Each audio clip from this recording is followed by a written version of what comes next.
Bismillah, alhamdulillah, wassalatu wassalamu ala rasulillah wa ala alihi wa ashabihi wa man walah, amma ba'd. Ikhwani fid din, akhwati fillah, rahimani wa rahimakumullah. Kita akan menjawab beberapa pertanyaan yang sudah masuk ke web kami. Yang pertama, pertanyaan dari Ummu Aidan yang ada di Pandaan ya. Ummu Aidan yang ada di Pandaan, beliau bertanya, apa saja tips untuk ikhlas memaafkan kesalahan, melupakan kezaliman orang lain kepada kita? Ya. Di antara jawabannya adalah agar kita bisa lapang hati kita untuk memaafkan orang, ya, itu yang dimaksud dengan ikhlas, yakni lapang dalam memaafkan orang lain, adalah yang pertama bahwa Nabi telah mengajarkan kepada kita adab-adab kalau kita ini dihina orang, ya, ditolimi orang. Kata Nabi SAW, wa inni mru'um syatamaka wa ayyaraka bima ya'lamu fik fala tu'ayyirhu. Kata Nabi, fala tu'ayyirhu bima ta'lamu fihi.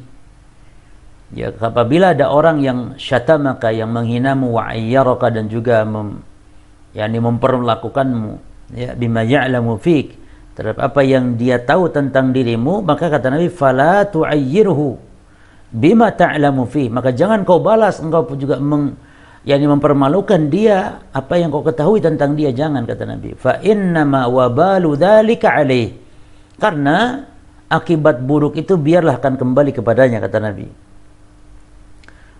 Maka di antara tips mungkin, ya, yang pertama kita ingat bahwa Islam mengajarkan untuk mudah memaafkan.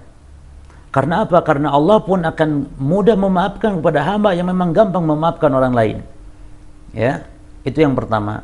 Kemudian yang kedua, Al-Quran juga mengajarkan kepada kita agar kita dalam mensikapi orang-orang jahil yang seperti itu, agar kita memaafkan mereka. Allah berfirman dalam surah Al-Furqan, wa idha khatabahumul jahiluna qalu salama. Dan apabila khatabahumul jahilun, orang-orang jahil menyapa mereka, sifat ibadur rahman, sifat hamba-hamba Allah yang beriman, apabila orang-orang jahil itu khatabahumul jahilun qalu salama, mereka mengatakan salama, mengandung kata-kata keselamatan. Jadi ini maknanya, jika ada orang jahil mengejek, ya, maka balas mengucapkan doakan kebaikan, ya, dengan jazakallah khairan, ya. Berpaling, fa'arid anil jahilin, berpalinglah dari orang-orang jahil. Demikian sebagaimana dijelaskan oleh Syekh Ibnu Utsaimin rahimahullah ta'ala, ya. Jadi adab yang diajarkan dalam Quran membalas setiap perilaku jelek orang lain dengan kebaikan.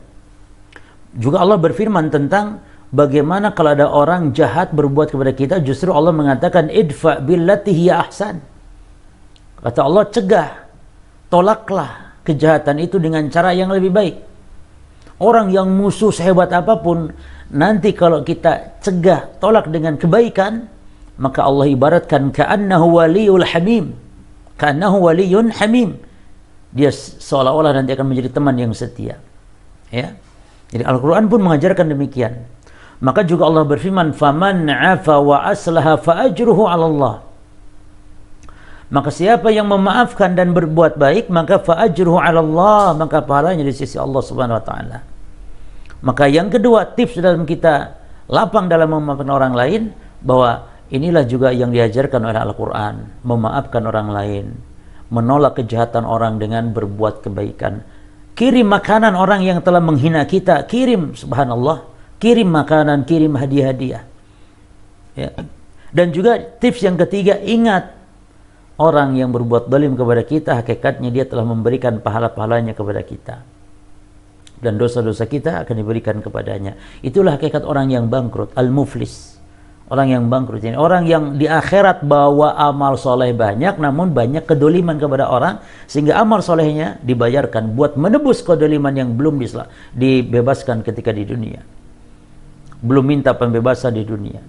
Kata Nabi, mintalah pembebasan, karena laisa thamma dinarun wala dirham, karena di akhirat kelak di situ tidak ada lagi yang namanya bayar dengan uang, bayar dengan rupiah, bayar dengan dinar, dirham, tapi bil hasanat was sayiat, tapi dengan kebaikan dan keburukan.